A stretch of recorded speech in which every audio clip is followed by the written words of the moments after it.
Okay, first, I apologise. We've had to hold this last media conference in this courtyard. As you're aware, there have been some threats made to members of Parliament and to their spouses and to their children, and so it's necessary to have just a little bit more security around what's going on.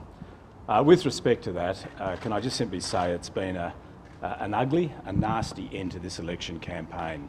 To issue death threats is a serious matter, and the government and the police are treating this in the most serious and responsible way. And unfortunately, this campaign's had a number of other incidents that have gone on. Even just this morning, an angry group of protesters blockading my electorate office. And that's happened repeatedly throughout the campaign, as have attempts to blockade my own home. Other members of Parliament have experienced similar events. And indeed, even in the pre-polling that's been going on, we've seen union strongmen trying to intimidate voters. So can I say to voters tomorrow, do not be intimidated. You will see union officials standing around at polling booths trying to scare you. Please do not be scared. Don't take any notice of them. That is not the Australian way. It's not what this country and this state stands for. And people should not have to go through that. We should be able to exercise our democracy and have a vote in an open and friendly way. That's a great part of the Australian community, a great part of Western Australia. Unfortunately, in the last few days in particular, that has been compromised. And I think also this week we've seen a very clear example of what Western Australians can expect if a Labor government is elected here. The comments made by Fran Logan that were publicised quite widely. A union official, former union official, basically threatening a company and threatening people's jobs, implying over the Row 8 project, if the companies see their contracts torn up by Mark McGowan and if they seek to get some sort of compensation, that a Labor government will pursue them and basically will prevent them doing any other work on government projects. That is corrupt, that is intimidation, that is threatening behaviour. And if you want to find examples of that, look at some of the events and what's gone on in the Labor-controlled, union-controlled states of Queensland and Victoria in recent times. We do not need that sort of intimidation and bullying tactics applying in Western Australia. I think the other aspect I'd like to comment on is the costings. I've got to say, the Labor costings and their process is beyond a joke. It's actually embarrassing that a potential government would behave in that way. I remind you, the Liberal Party has detailed all of its now over 70 election commitments. As we've done that, we have costed them and we have said where the funding is coming from. We submitted that last Thursday to Treasury. We've taken a number of days, quite properly, to go through and examine every single commitment the Liberal Party has made, to check the costings, and they have basically verified what we've done. And our costings show that in the next term of government, we will return to a balanced budget and a small surplus. Won't be easy, take a lot of discipline within government. It also shows that we will reduce state debt by $12 billion. We will solve the financial issue. In fact, with the half sale of Western Power, we'll basically solve that overnight. The Labor Party costings, as they are called, do not do that. They have a very flimsy, unbelievable approach to trying to balance the budget, which I shall return to. But on debt, our debt soars above $40 billion with nothing to show for it, nothing at all, and will continue to rise. They have no credible financial plan at all. And that's now been recognised nationally as just unbelievable, unachievable. I want to comment on a couple of the specifics in terms of how they say they're going to return the budget to surplus. Donald Trump uses the word fake. These are fake costings. They are nothing less than that. They have been cobbled together by a couple of Labor Party supporters and then put out there with little or no time for anyone to properly scrutinise them. And I'll give you some examples in that. It talks about, for example, Medi hotels. Mark McGowan's talked about his Medi hotels repeatedly through this election campaign. You look at the costings, how much is there? $500,000. You can't build a decent shed for that, let alone a Medi hotel. It is simply not there. He talks about $750 million of savings from public servants. but there is no allocation for redundancies.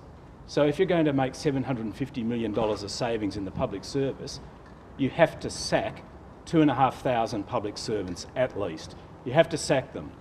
And where is the public service unions today? Where's Tony Walkington? Spoken to her, heard from her? The public servants unions are just simply lying down, saying nothing. And if you look at other aspects, Mark McGowan claims he's going to take $1 billion of Commonwealth money earmarked for Row 8 and Row 9 and reallocate it. Well, the Commonwealth said you can't, and by the way, Mark, you don't have the money, neither do I. The Commonwealth hasn't given it to Western Australia yet, so you can't reallocate something you haven't got. On drugs, and I'll leave that to Lisa, he talked about methamphetamine. We put out a detailed policy of policing and care and rehabilitation, properly funded. What Mark McGowan has put out just simply doesn't appear. Metronet, you know, the great program that Mark McGowan's been talking about for years. Where is the funding for Metronet? Where is it? It is based on these artificial savings. It is just not credibly funded at all. And remember the proposal, a bad idea, that we're going to have a factory producing rail cars in Western Australia? Not a dollar for it. How do you build a factory? How do you recruit workers? How do you train them? It's completely dropped out of these promises. And even at a regional level, Mark McGowan went out and promised to the people of Bunbury he's going to spend $30 million on upgrading the Perth to Bunbury rail service. It's gone. Sorry, people of Bunbury, it's gone. It does not appear. Just simply dropped.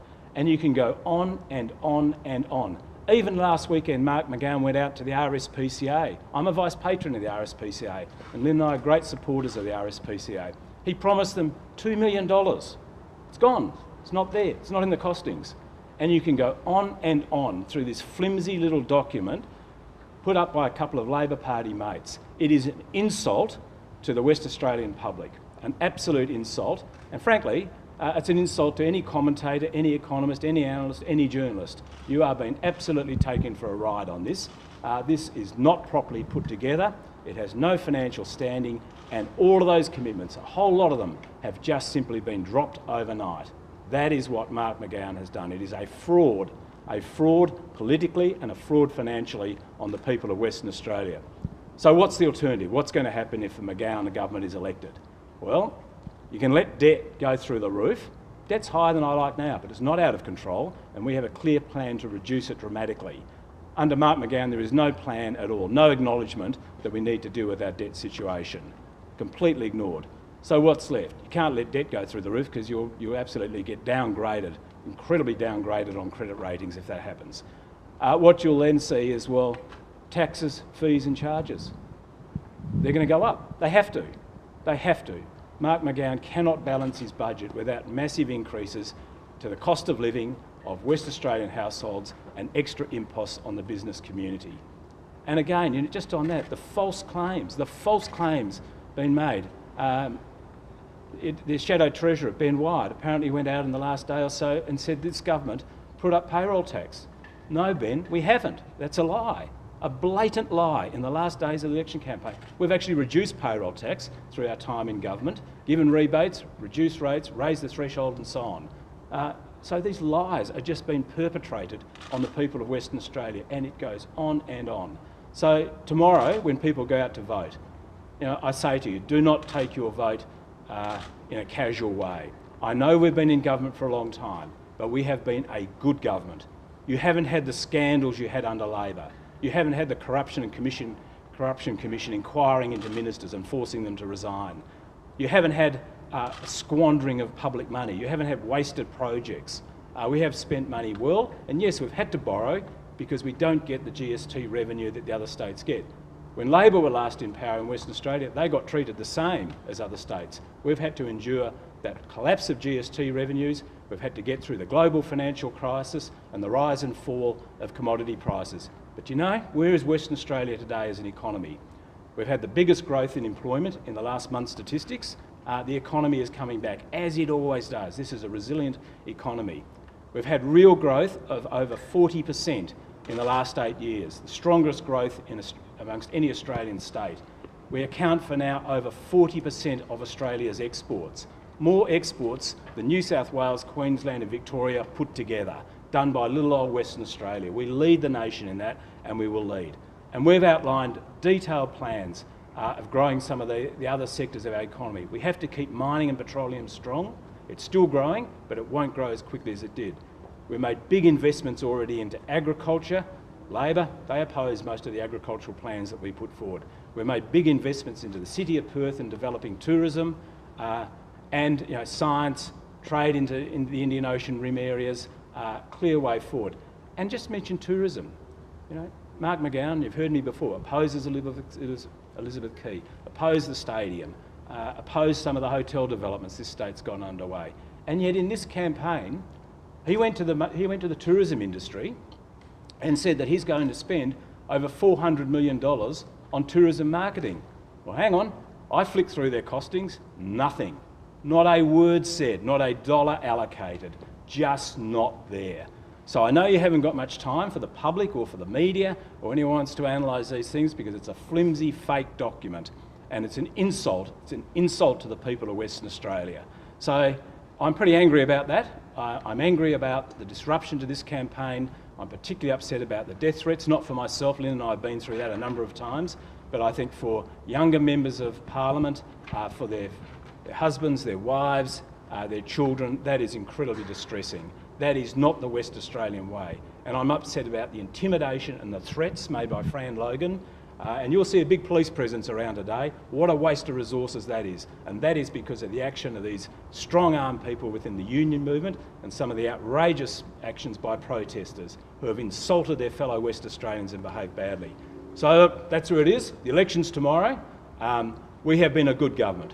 This state has been well run and it's prospered through difficult times. And yes, people have lost their jobs, there's some unemployment. That's the nature of this cycle. Our economy is now coming back and strong. It will stagnate under Labor, and please, please don't vote for a return to Dullsville, because that's what you will get under Labor. A dull government, a government completely controlled by the unions, and we've seen evidence of that in the last couple of days.